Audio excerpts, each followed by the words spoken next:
So, hello guys, panibagong araw, panibagong pagsubok na naman. Ito nga pala yung vlog ng Group 5 sa MIL, A Day in a Life as an HE Students. So, dito sa part na to, bagong gising ako. Ayan, unat-unat. Tapos, syempre, pagkagising, i-emote. Tapos, ayan, pagbangon ng higaan, syempre, kailangan nating ligpitin yung hinigaan natin. Tapos, syempre, hindi mawawala yung almusal. Ayan, pandesal, kape, margarine para sa tinapay. Tapos, ayan, mga pinsan ko yan. Sinabayan ko sila mag-almusal para hindi naman boring pag ako lang mag-isa kumain, diba? Tapos, kumuha na rin ako ng damit ko para maligo. Ayun na, pumasok na siya. Paglabas niyan, fresh na yan siya. At ayun, fresh na ako dyan. Nakapag-toothbrush na rin ako dyan. Kaya let's go. So yun guys, hanggang dyan na lang yung video na makikita nyo sa part ko. Syempre, kailangan pa rin nating makita yung vlog ng mga kagrupo ko. So tara, proceed tayo. A Day in My Life as a HE student. Hello guys, dito sa part na to, ako ay magluluto ng ulam namin ng tanghalian. At syempre, nagtatali ako ng buhok yun habang nanonood ng TV. Maya-maya, tumayo na ako dyan at kunting ayos. At kumuha ko dyan ng kutsilyo at syempre lugasan ko muna ang kamatis bago ko hiwain. At pagkatapos kong hiwain, iginisa ko na. At nung naigisa ko na yung kamatis, ito ay hinalo-halo ko na at dinurog-durog ko.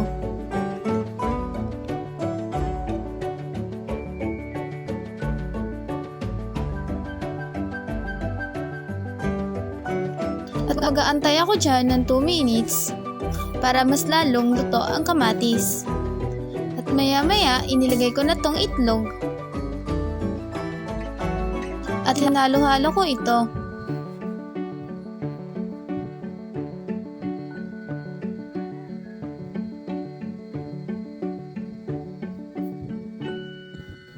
At inilagay ko na dito ang isda.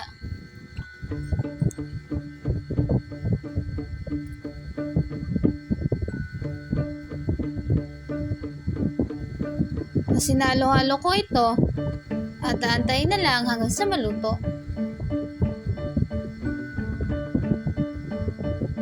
At pagkatapos maluto ng ulam ay pinakain ko na ang kapatid ko habang kami na pinsan ko ay nagtatawanan.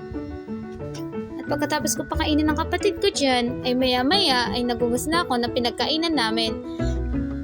Habang naman ako naghuhugas ng plato dyan, yung pinsan ko naman ay nagpapatawa dyan.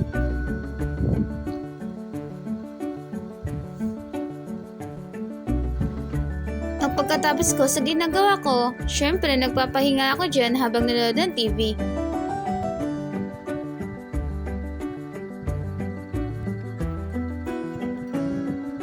At pagkatapos ko magpahinga dyan, ay maya tumayo na ako at maliligo na ako. At Hi guys! A Day in My Life as an HT student. Bahay edition! So yan guys, nagpipinaw pala tayo ng mga sinampay kasi naglaba tayo kahapon. So yun, pipinawin na lang. Mga damit lang din naman nila mama at papa, tsaka mga kuya ko. Kita nyo naman yung mga jersey. So yun guys, tutupi na tayo ng mga sinampay namin nakaraan kasi sa amin yun ang kambal ko. Mga damit ng anak ko, ganun. At tupi-tupi lang tayo kasi wala din tayo magawa hindi naman makagala dahil sobrang init talaga. Naiinis talaga sa init na yan. Parang hindi ka na grade 2 talaga dyan. Puro dito lang ikot-ikot lang sa bahay. Walang magawa dahil nga sa heatwave. Walang pasok.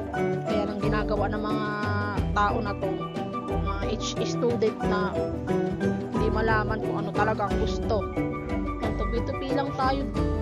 Wala namang magawa kasi naman. Yan. Tinatapos ko lang yung mga tupiin na natira ng nakaraan kasi ngayon. Sobrang tagal talaga ng pasok. Hindi na maintindihan talaga. Puro laba, ikot-ikot sa bahay na lang talaga. So ayan, tigtiklop tayo ng mga damit nila mama. Ay mga pinagsigaan nila mama. Kasi nga, dahil hindi na sila makapagligpit dahil puro trabaho na talaga kinabukasan. Umaga pa lang, alas 5 pa lang, gising na yan si mama. Para mag-tahi-tahi talaga. Si Inday talaga nagpa-cute pa. So, ayan guys. Tinutulungan ko din pala sila mama magbalot ng yelo, mga ganun. Alam niyo yun. Oo, na talaga. Tinutulungan sila mama magbalot ng yelo para kahit pa paano may naiipon kaming pera. Diyan kasi kami guys kumukuha ng pambayad namin sa tubig. Kaya tiyagaan talaga magbalot-balot ng yelo kasi sobrang benta sa amin yan guys. Bumili na kayo 5 lang yan pero ang lalaki niyan guys. Mas malaki pa yan sa ano nyo. Hay, ano ba yung ano na yun? Yan guys, yun ang ginagawa ko sa bahay. Babalot ng yelo, tiklop ng mga higaan. Tapos wala, dyan din kasi ako kumukuha ng pambaon ko, yung pang kupit-kupit ko. Siyempre pag ako nagbebenta may kupit talaga. Hindi naman maiwasan yan talaga. So ayan guys, lalagay na natin ang aming mga pinagbabalot naman. Dahil sobrang lakas talaga ng mga bumibili. Sa amin talaga, ubos-ubos talaga kada layer. Kaya kailangan talaga palitan agad. So yun lang guys. Thank you for watching. Bye! So hello guys, it's me again, Bella. Ako nga pala muna yung magvo-voice over sa vlog ni Layla dahil hindi sila masyadong gamay sa CapCut. At okay lang naman sa akin para makapagpasa rin naman na kami ng vlog, diba? So dito, naghihiwa-hiwa lang si Layla ng tofu. Hindi ko pa alam kung ano yung magiging luto niya, pero tignan natin guys. So, sa pagpiprito ng tofu, kailangan medium heat lang yung apoy. Tapos, hayaan lang siya maging golden brown at maging maluto yung loob niyan. Ayan yung ingredients, oyster, butter, sili, kung ano man yung nakikita nyo dyan. Ayan yung mga ingredients para sa lulutuin na sisig tofu ni Layla. At ayun na nga, nagisa na si Layla ng sibuyas at bawang. Hindi ko alam kung may bawang yun bawang yan, bawang. Ayan. So guys, sa room kasi, mas maganda kung sumaktong may laboratory kami doon. Mas magandang makita nyo kung ano talaga yung ginagawa namin habang nagla-laboratory sa subject na bread and pastry. Ayan, back to topic. Nilagay niya na yung tokwa dyan sa ginisa niyang sibuyas at bawang. At ito na nga yung final outcome ng niluto ni Layla. Ang sarap! So, ako ulit ang mag-voice over sa video ng isa kong kaklase naman or ng kagrupo ko. So, siya si Harvey Sabarat po. Ayan, pinapakita niya rito sa vid kung paano maglinis ng lamesa, kung paano maging presentable yung hapagkainan, syempre, di ba? Ang pinaka unang ginagawa namin as an HE student is, ang unang inasikaso namin is lamesa talaga. Ayan, kumuha siya ng mga plato, inihain niya, so maghahanda na siya ng hapunan. Dahil wala nga kami sa school, ang ibinablog na lang namin is yung mga gawaing bahay na ginagawa talaga namin. Ayan, inanda niya yung mga kaserola. Di ko alam kung may laman. Yan, kanin. Wow, di siya napapaso Ayan. Diba? Ang galing, di nilagay sa mangkok. Pero siguro ganyan yung nakasanay nila. Talagang di nila tinatanggal sa kaserola yung ulam. Ayan guys. Inayos yung mga upuan. Ayan. And tapos na. A day in my life as a HE student. As you can see, bumangon pa lang ako niyan. Nakikita niyo si Wesley, di ba? Then, muni-muni muna. Nagpapanggap na bagong gising. Actually, kagigising ko lang din talaga niyan. Kasi nga, kararating na lang na.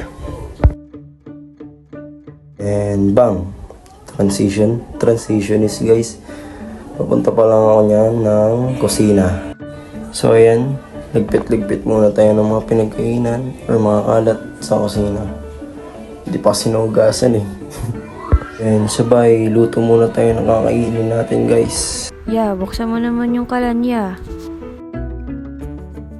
Dito, like ulit. Tapos nasa CR na ako niyan. Kunwari, fuck, walk, check.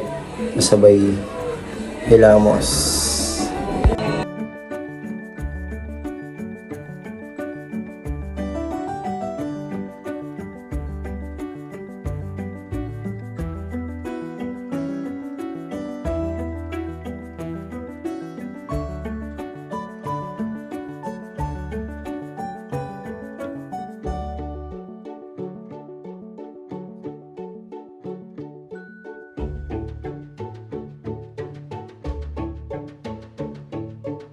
ng CR, sabay papunta ako ng kwarto para magligpit. And then dito, liligpit na ako guys.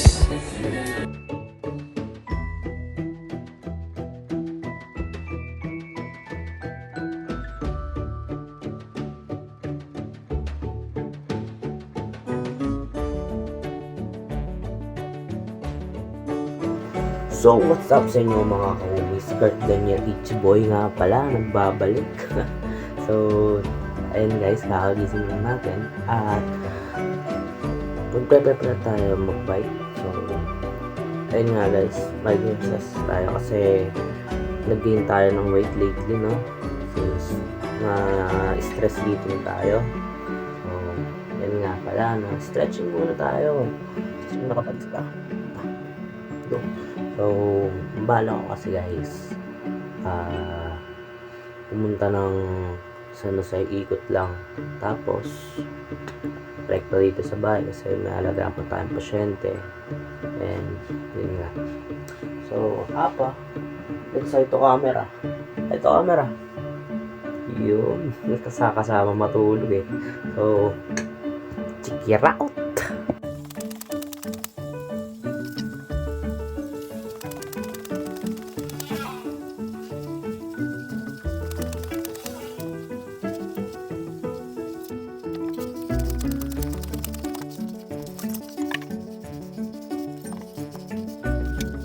So what's up mga ka-Ichiboy, no? Alis na tayo guys. So ayan, bag natin naka-ready na, no? So ayan, bike muna tayo. So ayun guys, dito na nga pala ako sa bahay, no? Oh, tapos ayun. Time-lapse bigla, no? Hindi, joke lang guys. Ano na eh, 7:34 na guys. Yan ang time check, 7:34 na siya. So, yun lang naman. This is my daily vlog. So, mamaya, mag-aalaga na tayo sa akin ng airpot. Tsaka, yun.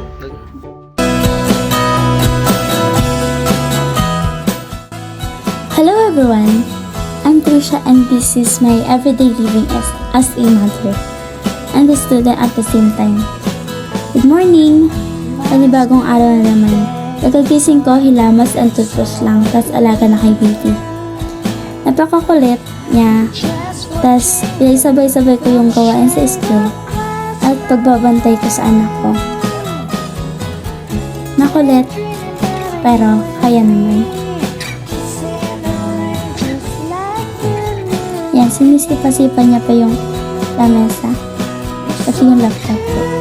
Pinadede ko na rin siya kasi nga nagugutom na rin siya. At ayan naman, naguhugas na ako ng kakainan namin mamaya. Yun lang. Today in my life as a EP student. So ayan, kakagising na ng babaeng ito. Fresh, ganyan-ganyan muna. So first, magtatali muna ako ng buhok dahil ayoko nang may mga sabet-sabet kapag ako'y gumigising sa umaga. So tutupi muna ako ng damit. Magpapanggap muna ang Disney princess na to. Kahit hindi naman talaga siya nagtutupi. Ayan, bugs. Ganyan lang. Pag upo ko ng lamesa, may nakita akong kape. Init pa siya. So, yan. Ininom ko na. So, habang umiinom ako ng kape, isip ko ang thesis. Kung paano i-depends. Yan siya, oh. Power isip. Panggap siya, be. Panggap siya. Yes, ayan. Pagkatapos niya, nag-toothbrush muna ako. Kahit hindi naman talaga ako nag-toothbrush. Yan, toothbrush, fresh, ayan, go, ayan siya, gigil siya, be, gigil siya mag-toothbrush, dahil marami pang mga sabit-sabit na ngipin, tsaka lang, ayan, go, toothbrush, be. So, yung nakita yung kapatid ko papansin sa likod, dumaan pa talaga siya, pansin nga siya, be, ayan. Katapos ko mag-toothbrush, nakilamos naman ako, gamit ang Kojic. Ayan, baka naman Kojic, hindi naman to sponsor, baka naman paglawin mo ang baso. Ayan, nagdagay pa ako ulit kasi feeling kong onti lang. Bugs, ayan na. Sobrang tamad ng babae na to, nagpahid na ako gamit yung damit. Sobrang init, pumunta kami yung nanay ko sa kapitbahay para doon kumain. Para doon mag-almusal. Yes, almusal pa lang yan ni. So, ayan. Pagdating namin doon, kumain muna kami ng mani at nagchika. Kain ng mani with chika minute. Yan. Good. Just, ayan. Perfect. So, yan. Pagkatapos, nagsaing na ako. Tinanggal ko muna yung bahaw dahil panis ang kanin, panis. Huwag yun na intindihin yung kaldero. Kunyari, maputida lang yan. Good.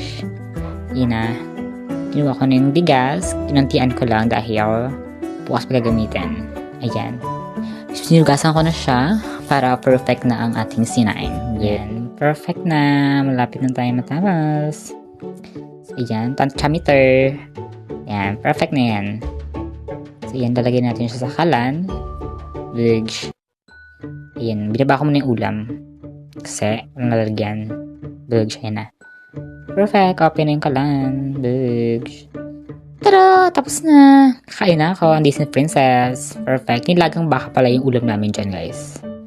Perfect. Bugs. Bugs. Ay, sa wakas, natapos din ang pag-i-edit ko. DM. Yan guys, maraming salamat sa mga nanood.